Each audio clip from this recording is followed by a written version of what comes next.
In the interest of complete transparency, I am not in a good mood. It's 1 o'clock in the morning, I just got home after a very long day of work, and yeah, I'm just going to try to power through this as best as I can.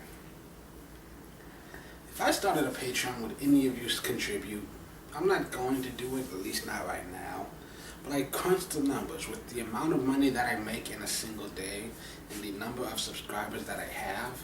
If every single one of my subscribers contributed $4 a month, I could take 1 day off of work every week.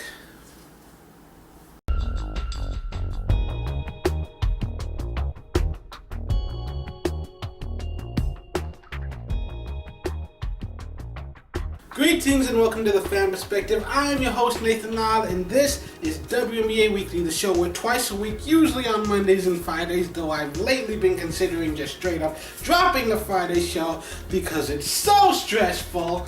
Take 2. Greetings and welcome to the WNBA. Take 3.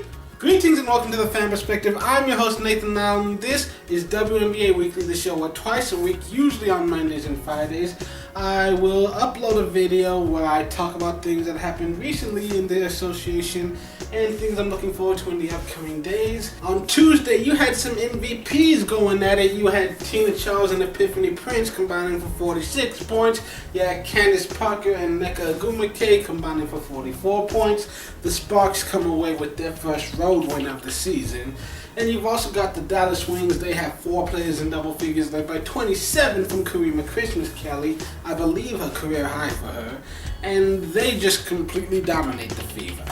On Wednesday, Jonquel Jones and Delle Donne both have double-doubles. Both teams have 3 players in double figures, but only one team can win it. Which one was it? It was the Mystics. They win their 3rd straight game.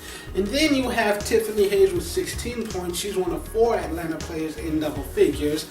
And they end up going on to win. Of course they did. They're playing the Stars. Everybody's winning against San Antonio this year. Then on the Thursday game, which I didn't actually watch because I was stuck at work because of assholes, so I'm just reading you all the headlines. You've got Stephanie Dolson. She ties her career high with 21 points.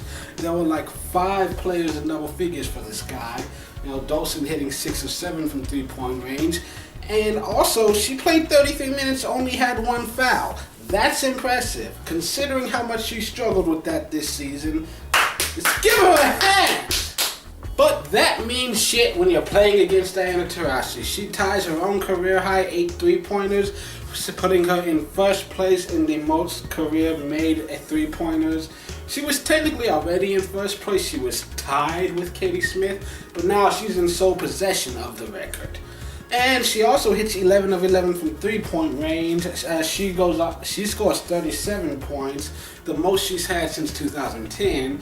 And she also passes Tamika Catchings for 2nd all-time in career points. It was inevitable. We all saw it coming. So after all that, here are your current standings.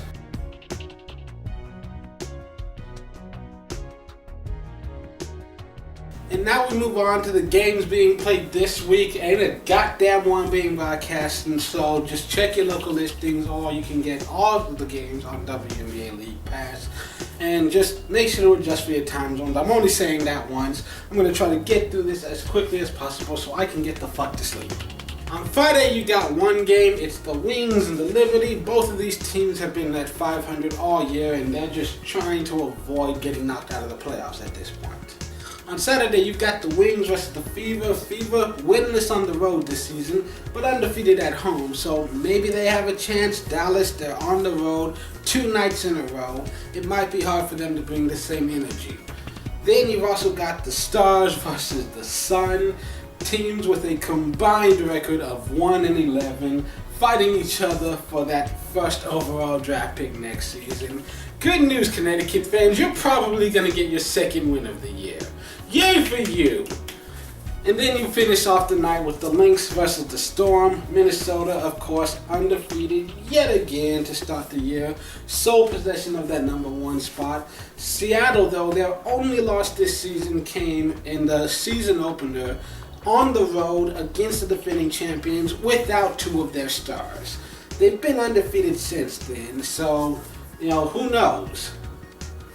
Lynx undefeated on the road and just on the season period. Storm undefeated at home. 2 winning streaks. It's going to be fun to watch. Then on Sunday, you've got the Mercury versus the Liberty, and you've got the Dream versus the Mystics. And let me tell you something about the Dream.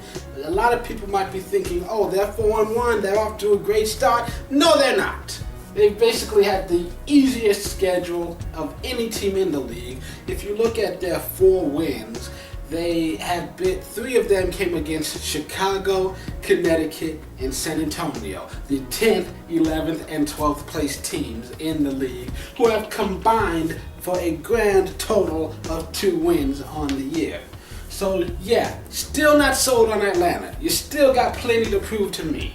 I know you probably don't give a damn about my opinion, but I'm just saying, I'm not jumping on that Atlanta bandwagon until they get some quality wins against some actual good opponents, like the Mystics, who come in winning 3 straight.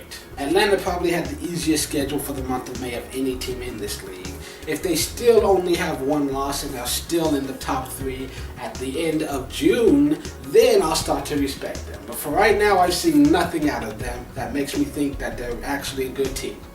Well, that's it for this episode. Tune in on Monday for another all-new edition of WNBA Weekly. It'll be a much different video, I guarantee it. I'll have a full day's rest behind me. And until then, this has been The Fan Perspective. I'm your host, Nathan Lyle. Have a great night. I'm going to bed.